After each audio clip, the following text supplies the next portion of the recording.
welcome. Thank you, sir. We are talking about election integrity. Yes. And you have gone through great lengths to ensure election integrity in Arizona.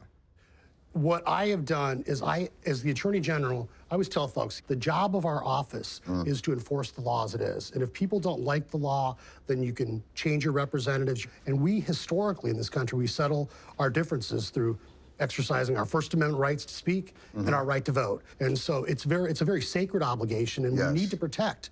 But at the same time, John, people need to have confidence in the results. And so what we have seen over the last few election cycles is every time whoever wins, Democrat or Republican, there's sour grapes, and we now are in this cycle where every single election gets nastier and nastier, and whoever loses is claiming fraud more and more and more. I don't think there's any real comparison between Trump's efforts to overturn this election and anything I've ever seen before in the history of the United States, certainly in modern times.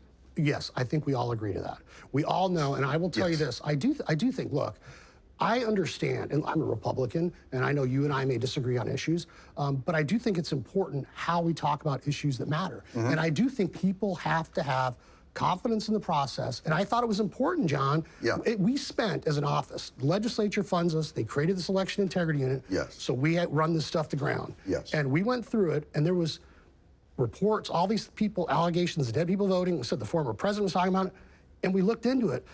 Right now, we have about, I think, almost 20 criminal cases related to the 2020 election. Out of 4 million votes. Yeah, no, I'm talking in facts, John, but the reality is there are millions of people, not only in Arizona, but people throughout this country that think the election is stolen. There's people that believe in angels, but that doesn't mean you launch an investigation that angels changed ballots. Like, a bit of a tautology. When you have a former president spreading rumors to his supporters. For instance, Trump can say 74,000 mail-in ballots received that were never mailed, magically appearing ballots. 168,000 fraudulent ballots printed on illegal paper. 36,000 ballots illegally cast by non-citizens. Now, the truth is, none of that was real. When it first came out, the Cyber Ninja said Joe Biden won Arizona. And then they got a lot of pushback, and then they started hedging and hawing. And then next thing you know, people were like, well, Brnovich needs to do something about it. And then it was like a hot mess. But you've responded by doing things about it. You've said you're still investigating. We've run a lot of the stuff to ground. And when you get it to ground, will you come out and say, Donald J. Trump is wrong?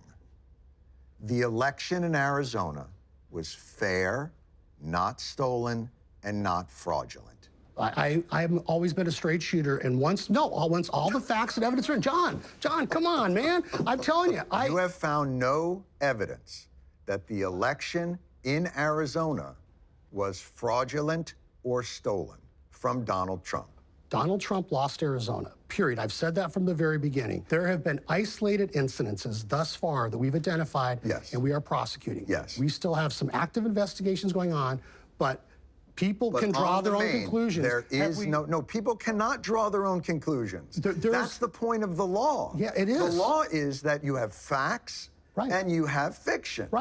The fact is, the election in Arizona was well run, not fraudulent, and not stolen from Donald Trump, according to even your investigation. I have never said. Why is it so hard to just say yes to that? I guess because I've spent most of my career as a prosecutor, and we still have some ongoing cases. So in your mind, John, you still feel like after all this, you're going to discover a concerted effort to steal the election from Donald Trump and that it was fraudulent. Is that what you're saying?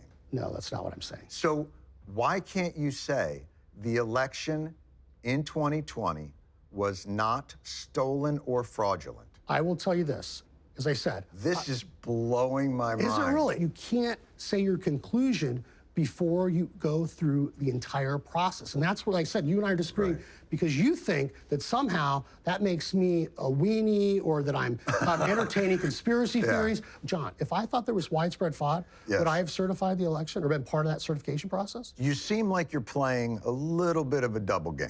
I don't know if it's a double game. Well, when it's convenient, you go to the partisan side and you say, for instance, as you did on Steve Bannon's show, we all know what happened. Yeah. And you intimated that we all know what happened, and I'm here to tell you, I'm not gonna let it happen again.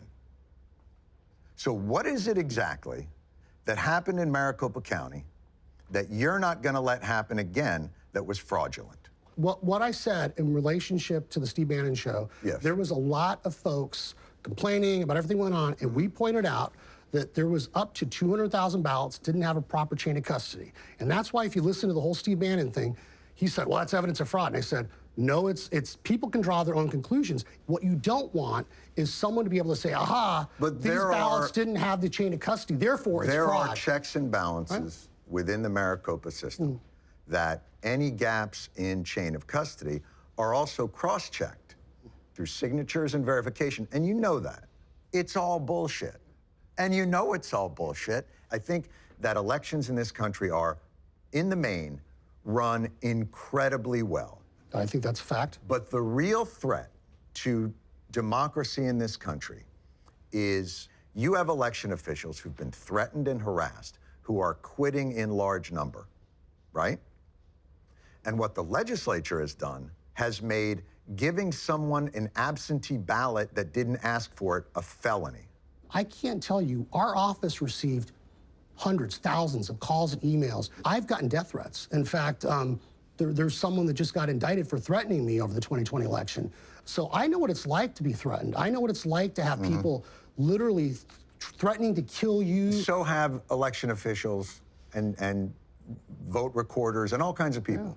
Why hasn't there been the same hundreds of thousands of dollars spent on criminalizing those threats to democracy as felonies when all you've done is give credence to the conspiracy theories? I know there's been some stories about how much time and money we've spent on these investigations. Look, I'm not the legislature. When you have a legislature that says, we're going to fund election integrity unit, you have an obligation to investigate these complaints. That's right. So that's the hand I've been dealt. Right. So you're saying you just have to do what the legislature's doing, and if the legislature's screwy, that puts you in a tough position.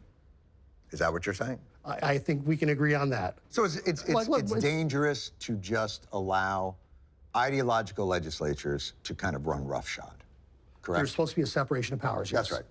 So why did you join with 12 other attorneys general on a brief to the Supreme Court to allow legislatures to override election laws in states? I maybe once again disagree with kind of the premise. Okay. I'm a big believer in federalism and, you know, Article 1, Section 10 of the Constitution. Okay. No, the time, place, and manner, John. I know you think Sure. I mean, these are serious. It's just all conveniently lining up. Do you understand my point? I do. This all conveniently lines up when you have a group that's not looking to shore up the security of elections, but to change the results to their favor, is a bigger threat. But all I've seen is work in that direction, and no work in the direction of protecting the safety of election workers, vehemently convincing election deniers that the evidence so far does not support them. No one, whether they're an election official, whether they're a police officer, no one that's doing their job in a public service should ever feel threatened. And we should do everything we can. But you're not. I am, though. That's not true, John. They're quitting. John, but we are doing everything we can. I mean, You're not. Yeah, we are. No, you're wrong. You're doing everything you can. Look, we're speaking frankly. 70% of Republicans in Arizona think the election was stolen and fraudulent. Right. I feel like you understand that's fucking crazy. John, I feel like that's why I have it's fucking crazy. I have an obligation. Just tell me Once that. again, the point though is I feel like when we continue to run all that stuff to ground and demonstrate that it is, when it's not true, we come out very forcefully and say this is wrong, it's not true. Let's say this then. When you're ready to release the report, when will that be? Do you know? Sooner rather than later, I hope. Great. Will you go out and vehemently debunk all those issues as vehemently as needed? Absolutely. Thanks. Thanks for coming by. Second handshake. Much appreciated. All right.